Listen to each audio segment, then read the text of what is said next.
Yes, Maro, Shimati Kere, Trico, Urani, Formula Rico, TK Bisuro, Smautima, Examedico, Tuatsijam, no? Ye Examedico, Shimati Kere, Formula Tomiro, Tuapame, Exambe A ma, root there, sin theta by square root of 1 minus sin square theta equal to 10 theta. So it's Maruga, left hand side ma beta de yago, right hand side got 10 theta ya jangulum, that the Yabian. Yes, Maruga. Left hand side ma beta raga sin theta by square root of 1 minus sin square theta. Era so in 1 minus sin square theta so she ma ro pyo tha de formula sin square theta ne cos square theta ပေါင်းရင်ဘယ်လောက်ရလဲ1ရတယ်ဒါဆိုရင်1 minus sin square theta အတွက်ကိုလိုချင်တဲ့အတွက်ကြောင့်မလို့ cos square theta ကိုလိုချင်ရင် sin square theta က1စီကိုတွားပြီးတော့မလုပ်မလဲနှုတ်မယ်လို့ပြောထားတယ်เนาะအဲ့ဒီ formula ထဲမှာဒါကြောင့်1 minus sin square theta နဲ့ဘာတော့လဲ cos square theta ဒါကြောင့်လို့ sin square theta by square root of cos square theta ကိုရတယ်။ဘာကြောင့် cos square theta ပြနေလဲဆိုရင် sin square theta နဲ့ cos square theta ပေါင်းရင်ဘယ်လောက်ရထားလို့လဲ1။ဒီမှာဆိုရင် equal to sin theta by square root of cos square theta မှာနှစ်ထပ်နဲ့ square root နဲ့ကြည့်ရတော့ပါမယ် cos theta sin ကိုတီး cos နဲ့ sin ရပါရမှာလေ tangent theta ဒါကြောင့်လို့ equal to tangent theta ဒီ equal to right hand side တက်တည်ပြခိုင်းတဲ့ action နဲ့ပဲဖြစ်သွားရင်လေနော်ကိုင်းပြီးသွားပြီဖြစ်ပါတယ်example 9 no example 9ခါကျရင် verify the identity 1 minus sin theta into 1 plus sin theta equal to 1 by 1 plus tangent square theta ဒါဆိုစမောလက်ဟန်ဆိုင်မှာမြောက်ထားတဲ့လက်ကွင်းပြီး right hand side က1 by 1 plus tangent square theta ရကြောင်းကိုသူရဲ့နော်တက်တည်ပြပေးရမယ်တဲ့နော်ဒီရဲ့ဒါကိုတက်တည်ပြမယ်တက်တည်ပြဆိုတော့လက်ဟန်ဆိုင်မှာ1 minus sin theta into 1 plus sin theta ဒီနေ့အဖြစ်1 plus sin theta 1 plus အပေါင်းတစ်ပွင့်အနှုတ်တစ်ပွင့်ဒီအပေါင်းတစ်ပွင့်အနှုတ်တစ်ပွင့်စမတို့ကမြောက်လိုက်မယ်ဆိုရင်တစ်ခုဒီတစ်ခုရဲ့ denominator ဖြစ်တဲ့ကြောင့်မို့မြောက်တဲ့အခါမှာသူတို့နှစ်ခုမြောက်ရင်နော်ရှေ့ဂိမ်းနဲ့မြောက်ရှေ့ဂိမ်းမြောက်တော့1 square minus plus နဲ့ minus မြောက်ရင် minus sin thetaမြောက်ရင် sin square theta ဒါကြောင့်1 minus sin square theta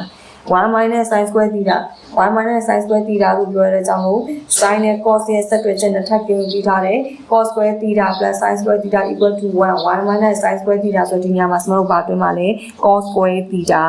sin square theta နဲ့ cos square theta ပေါင်းရင်1ရထားတာဖြစ်လို့ cos ရဲ့ပြောင်းပြန်နေပါလဲ sec cos square theta ဆိုတော့1 by sec square theta ကဲ sec square theta ဆိုတာကတနည်းအားဖြင့်ဒီမှာ cos square theta ရဲ့ပြောင်းပြန်လို့လည်းဒါရှိမှတည်ထားဖြစ်တယ်ဒါကြောင့် cos square theta က1 by sec square theta ကဲလိုချင်တာက1 plus tangent square theta sec square theta ဆိုတာတနည်းအားဖြင့်ရှိမှတည်ထားတဲ့ formula ရနော် sec square theta ကိုလိုချင်1 plus tan square theta ကိုပေါင်းရင်ပါရမှာလဲ sec square theta ဒါကြောင့်လို့1 by sec square theta နေရာမှာ1 plus tangent square theta ကိုအစားပေးမယ်ဆိုရင်ကျမတို့လိုချင်တဲ့ right hand side အဖြစ်ကိုရရှိမှာဖြစ်ပါတယ်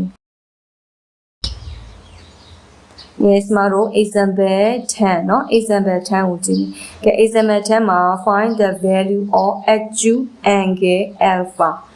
when cos 3 alpha equal to sin 2 alpha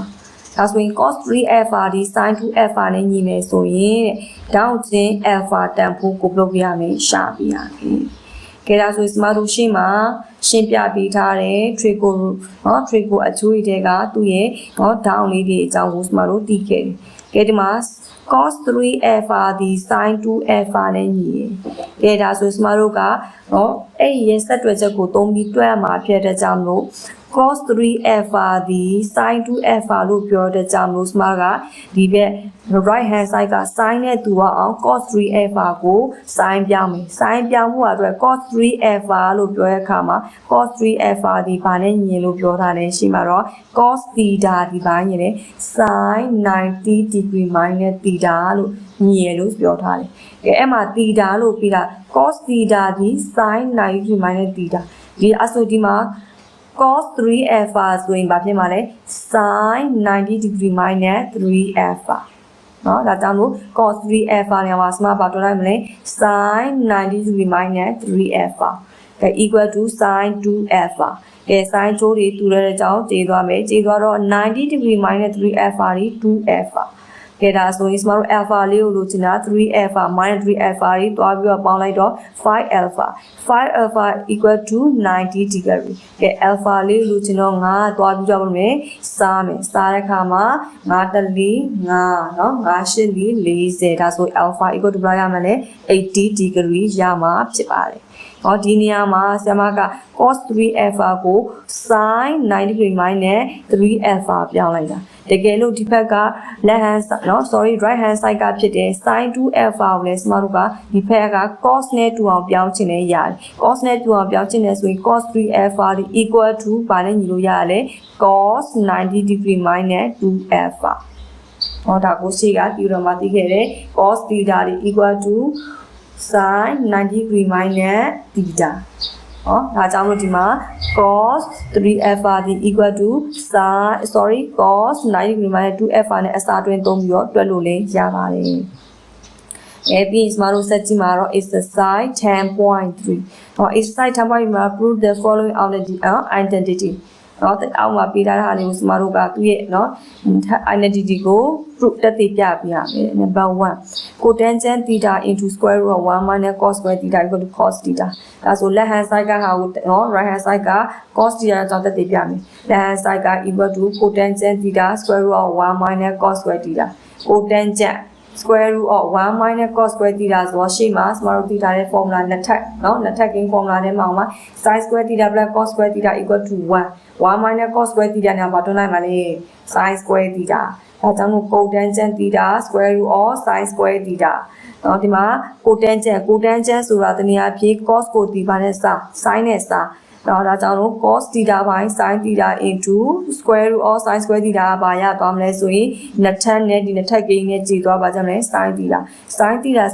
ကြည်ရတော့ဘာရမှာလဲ cos theta ဒါဆိုစမလို့လိုချင်တဲ့ right hand side အဖြစ်ကိုရမှာဖြစ်ပါတယ်ကဲစမတို့ exercise 10.3 ရဲ့ number 2 ပေါ့နော် number 2 ကဲ number 2 မှာတော့ tan square theta plus 1 by tan theta cosec square theta equal to tangent theta ရအောင်တက်တည်ပြပြီเนาะရှင်းမှာတော့စမတို့ example ဒီပြီးခဲ့တဲ့ 1 ပြီးသွားပြီเนาะ example သုံးဖို့ပြီးသွားပြီ number 1လည်းပြီးသွားအခု number 2 မှာပေါ့เนาะ number 2 မှာဒါဆိုစမတို့ left hand side ဟာကိုတက်တည်ပြမယ် left hand side က tangent square theta plus 1 by tangent theta secant square theta ဒါကိုတက်တည်ပြဖို့အတွက်ဆိုရင် tangent square theta plus 1ဒါစမတို့ရှင်းမှာformula ပြောထားတယ် tangent square theta နဲ့1ကိုပေါင်းရင်ပါရမှာလဲ sec square theta ဒါကြောင့်မို့ tangent square theta plus 1ညာပါတော့မယ် sec square theta by ကဲ tangent theta ဒီtanကိုလိုချင်ပါအောင်စားမလဲဆိုရင် sin ကိုဒီ cos နဲ့စားဒါကြောင့် tangent theta မှာ sin theta by cos theta into ကဲ cosec စီဘာရဲ့ပြောင်းပြန်ရင် sin ရဲ့ပြောင်းရင်ပြောတဲ့ကြောင့်မို့1 by ဒီမှာ cosec ဒီ square theta လို့ပြောတဲ့ကြောင့်မို့1 by sin square theta ကဲပြီးရင်ကဲစမတို့ကတော့တနည်းအားဖြင့် sec square theta ဒီ sec ဒီဘာရဲ့ပြောင်းပြန်လို့ပြောင်းလိုက်မယ်လေ sec ဒီဘာပြောင်းလို့ဆိုရင် cos ရဲ့ပြောင်းပြန်အဲကြောင့်1 by cos square theta by ကဲ sin နှစ်ထပ်မှာဒီမှာကြည်သွားတော့ sin တစ်ထပ်နဲ့နှစ်ထပ်နဲ့ကြည်လိုက်တယ်ကြည်တော့1 by cos theta sin theta ရတယ်ကဲဒါဆိုအစားကိုအမြောက်ပြောင်းနောက်ကိန်းပြောင်းပြန်လာလိုက်တော့1 by cos square theta into cos theta sin theta ဒါဆိုဒီမှာ cos တစ်ထပ်နဲ့ဒီ cos square theta နာမှာ cos တစ်ထပ်ကြည့်ပါမယ်ကြည်သွားတဲ့အခါမှာဘာရသွားမလဲဆိုရင်တော့ sin ပိုင်းမှာပါကြမယ် sin theta ပဲကြမယ်အဲကြောင့် sin theta ပိုင်း cos theta sin ကိုဒီ cos နဲ့ sin ဘာရမလဲ tangent theta စမတို့အတောင်လို့လိုချင်တဲ့ right side ကအဖြေဘာရမလဲ tangent theta ရမယ် tangent theta ဆိုတဲ့အဖြေ right hand side အဖြေကိုရဖို့အတွက်စမတို့ရှိမှဒီကတဲ့ trick ကိုအချိုးတွေ formula တွေဒီဟာလေးတွေကိုစမတို့ကလွယ်တကူနားလည်အောင်ပြောင်းလဲပြီးတော့တွက်ရမှာဖြစ်ပါတယ်နောက်ပြီးစမတို့ဒီမှာ number 3 number 3ကလည်း1 minus sin square theta into 1 plus cotangent square theta equal to cotangent square theta ဒါဆိုရင် left hand side မှာတွက်လိုက်တဲ့အဖြစ်ဒီ cotangent square theta ရကြအောင် right hand side ကနော် cotangent square theta ကိုတက်တည်ပြပေးရအဲကြောင့် left hand side မှာ1 minus sin square theta into 1 plus cotangent square theta 1 minus sin square theta ဒါဆိုရင်ရှေ့မှာသိထားတဲ့နှစ်ထပ်ကိန်း formula က sin square theta plus cos square theta equal to 1 minus sin square theta ဆိုပါနဲ့ညီမလေး cos square theta ကဲနောက်ခု1 plus cotangent square theta 1 plus cotangent square theta ကို အဖြေရှာရင်ပါရမှာလဲ cosecant square theta ကဲဒီမှာသူကကိုတန်းကျန်းကိုလိုချင်တယ်ဆိုတော့ဒီဘက်ကစမတို့ရှေ့ဆုံးမှာ cos square theta ကိုသိပြီဒီနေရာဖြစ်ကိုတန်းကျန်းကိုလိုချင် cos ကိုဒီ sin နဲ့စားဒါဆိုရင်ကိုတန်းကျန်းရအဲကြောင့် cos square ရှေ့cos square theta ကိုမပြောင်းဘဲနဲ့အနောက်က cosecant cosec ဒီပါပြောင်းပြန်လဲ sin ရဲ့ပြောင်းပြန်အဲကြောင့်လို့ cosec square theta နေရာမှာစမတို့ပါတွင်လိုက်မယ်ဆိုရင်1/sin square theta ဒါကြောင့် cos square theta by sin square theta ဒီပါရမလဲဆိုရင်တော့ cotangent square theta ဒါဆိုစမတို့လိုချင်တဲ့ right hand side အဖြေကိုရမှာဖြစ်ပါတယ်ဒီစမဆက်နော်စမဆက်ပြီးတော့ exercise 10.3 ရဲ့ number 4ရဲ့5ရဲ့ကိုစမတို့ဆက်ပြီးတော့တွက်ကြည့်ကြမယ်။ number 4မှာ tangent square theta minus cotangent square theta equal to secant square theta minus cosecant square theta ဒါဆို left hand side မှာတွက်ခဲ့တဲ့ဟာကို right hand side က secant square theta minus cosecant square theta ရအောင်သက်သေပြပေးရ။ left hand side က tangent square theta minus cotangent square theta ကဲ tangent square theta tangent ကဲ tangent လို့ပြောတယ်မှာ secant square theta ရဖို့အတွက်တနည်းအားဖြင့် tangent နဲ့ secant ဆက်တွဲချက် 1 plus tangent square theta equal to secant square theta ဒါဆို secant square theta ကိုလိုချင်ရင် tangent square theta ကိုတွားပြီးတော့ဘယ်လိုရမလဲtangent square theta ကိုလိုချင် plus 1လေးပဲလေ secant square theta ကိုတွားလုံးမယ်ဒါကြောင့် tangent square theta နေရာမှာကို secant square theta minus 1 minus ကဲ cotangent နဲ့cosec နဲ့cotangent နဲ့ cosec မှာလည်းပဲ1 plus cotangent square theta equal to cosec square theta ဒါဆိုရင်ကျမတို့ cosec square theta ကို cotangent square ကိုလိုချင်တယ်ဆိုရင်ပေါင်းထားတဲ့1က cosec square theta မှာတွားလုံးမယ်ဒါကြောင့် cosec square theta minus 1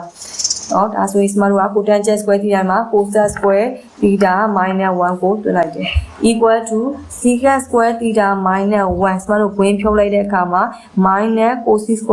square theta minus ကဝင်မြောက်တော့ဘာဖြစ်သွားမလဲ plus 1အဲဆိုကျမတို့ဒီမှာ minus 1နဲ့ plus 1နဲ့ကြည့်တဲ့အခါမှာအဖြေဒီပါရမယ်ဆိုရင် secant square theta minus cosecant square theta ဒါဆို right hand side မှာတက်တည်ပြခိုင်းတဲ့အဖြေကိုကျမတို့ရသွားမှာဖြစ်ပါတယ် number 5 number 5မှာကကြာရင်တော့ sin theta secant theta into square root of cosecant square theta minus 1 equal to 1ဒါဆို left hand side မှာတွက်ထားတဲ့အဖြေဒီပေးထားတဲ့ဟာဒီ right hand side က1ရအောင်တက်ပြီးပြပေးရတယ်။ဒါကြောင့် left hand side မှာ sin theta secant theta square root of cosec square theta minus 1ကဲ sin theta ရဲ့ secant theta ကိုပြန်ရေးမယ်ဒီမှာ cosec square theta minus 1ညမှာအများကြီး cosec နဲ့ပါတဲ့ဆက်တွဲချက်နဲ့ cosec square theta minus 1ဒီပါနဲ့ညီလို့သိထားတယ် cotangent နဲ့ညီအောင်လို့သိထားတယ်ဒါကြောင့်လို့ cosec square theta minus 1ညမှာတော့နဲ့ cotangent square theta ကဲဒါဆိုရင် sin theta into ကဲset ဒီပါရဲ့ပြောင်းပြန် cos ရဲ့ပြောင်းပြန်စမတို့ဒီမှာ set ရဲ့နေရာမှာဟိုပါပြောင်းလိုက်မယ် set theta နေရာမှာဒီနေရာဖြစ် cos ကိုပြောင်းလိုက်တယ် 1/cos theta ပြီးရင်ဒီမှာနှစ်ထပ်ကြည့်သွားမယ် cos cotangent square theta နှစ်ထပ်နဲ့ square root နဲ့ကြည့်သွားတော့ cotangent theta ရမယ်ဒါဆိုရင် sin theta into cos theta into ကဲ1ရချင်တာဖြစ်တဲ့ကြောင့်လို့ဒီမှာ sin ကိုဒီ cos နဲ့စားမယ်ဆိုရင်ဒီဘက်က cotangent ကိုလိုချင်ပါဒီပါစား cos theta ကိုဒီ sin theta နဲ့စားတာကိုအစားတွက်လိုက်မယ်။ဒါကြောင့် sin theta by cos theta into cotangent theta မှာ cos theta by sin theta ကဲ sin နဲ့ကြည့်မယ် cos နဲ့ကြည့်တော့အဖြေဒီလောက်ရမှာလဲ1ဒါဆို right hand side မှာရချင်တဲ့ sin square theta sec square theta into cosec square theta minus 1ဒီရောစမလို့ရှင်းလိုက်တဲ့အဖြေစီဘယ်လောက်ရမလဲ1ရမှာဖြစ်ပါတယ်